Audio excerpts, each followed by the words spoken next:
Hello everyone, welcome back to Sunny Live Show. Thank you so much for tuning in. I'm here to update you of what's going to happen on eTV from the 1st to the 5th of June 2026 on a Monday. The police discovers a buried past that's threatening to rattle a family. Just as a fractured relationship begins to heal, an unseen threat closes in on Tuesday.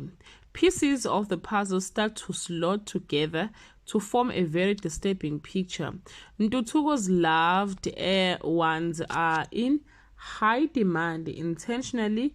The vet isn't thinking logically, and Orchid must step in on Wednesday. Mdala is shaken by news that threaten to expose everything. When Title fears the unthinkable, Kanye is left with no choice but to talk. The vet makes a discovery that leaves him feeling betrayed and confused on Thursday. A chilling development forces Mdala and Tlhogi into survival mode.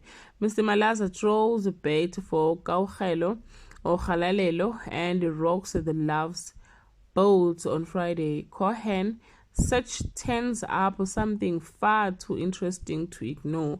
A frantic phone call from the other side leaves Tebogo disturbed, but also delivers a big blow. But Mamsi has another bright idea. Well, guys, that's all I have for today. You can leave your comment below and share your opinion. Bye. Hello, everyone. Welcome back to Sunny Live Show. Thank you so much for tuning in.